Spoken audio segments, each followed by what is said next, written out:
Ah yes, back at it again with RZIM. Third time's a charm. Once more we find ourselves responding to a video from a channel that seems more committed to protecting a sanitized image of faith than grappling honestly with critique.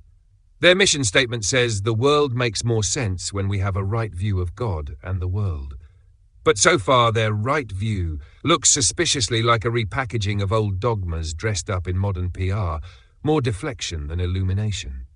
This particular video attempts to answer whether the Bible is sexist by cherry-picking moments of female inclusion and pretending they outweigh centuries of codified male dominance. It's a tactic we've seen before. Take a handful of exceptional women, Deborah, Phoebe, Junior, and inflate their roles until the patriarchal scaffolding of Scripture magically disappears. It's like pointing to Rosa Parks and saying racism was never systemic. But here's the thing. Skeptical critiques exist for a reason. They ask the hard questions RZIM videos tend to dodge. Why are women so absent from leadership roles in Scripture? Why are they repeatedly equated with property in Old Testament law? Why does Paul explicitly limit their authority in church settings? RZIM doesn't dismantle these critiques. They reframe them just enough to make their audience comfortable. Comfort is not clarity. So yes, this is my third round with RZIM videos reacting to skeptical thought, and each time the pattern is the same. Assert the Bible is misunderstood, appeal to noble exceptions, reinterpret the uncomfortable, and then wrap it all in an air of spiritual profundity. But if your right view of the world can't handle direct criticism without retreating into revisionism, maybe it's time to question whether it's actually the right view at all. Amy Orr Ewing opens by wondering aloud why anyone should be sexist, and then points to women like Miriam and Deborah in the Old Testament as proof that the Bible is pro-women. Nice try, but citing two women in thousands of years of male-dominated narrative is like saying ancient Rome was a democracy because they had a senate. Miriam led a song and was later punished for challenging male authority. Deborah led during a national crisis because no men stepped up, and even she deferred military glory to a man. These aren't blueprints for gender equality, they're exceptions that prove the rule. Next, she tackles the word helper in Genesis, insisting that since God is also called Ezer, helper, the term can't possibly imply inferiority. That sounds good until you realize context matters. When God is the helper, he's aiding from above.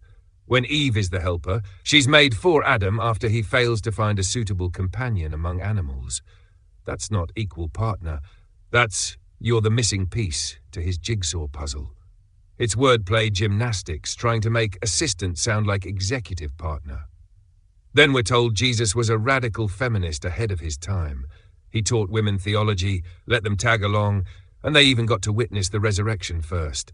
Respect where it's due. Jesus did break cultural norms in his treatment of women. But let's not mistake politeness for policy reform. He didn't choose any women as apostles, didn't commission women to preach, and didn't appoint them as elders. Witnessing is not the same as leading. Mary Magdalene may have seen the risen Christ, but Peter still got the keys to the kingdom. Orr Ewing then does theological acrobatics to soften Paul's blunt commands about women staying silent in churches and not teaching men. Her defense?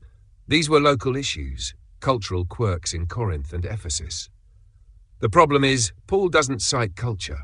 He cites Genesis and Eve's deception, which suggests a universal principle, not a temporary fix.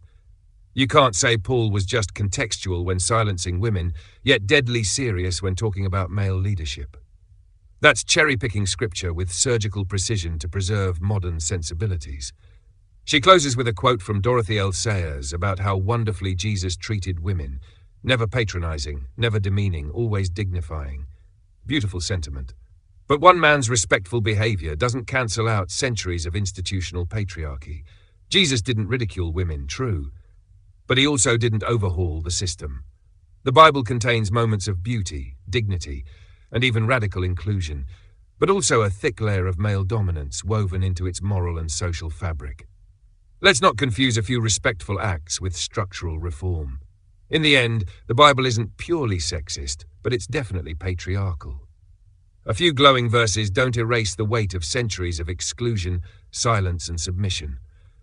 Saying otherwise is like pointing at a crack in the ceiling and calling it a skylight.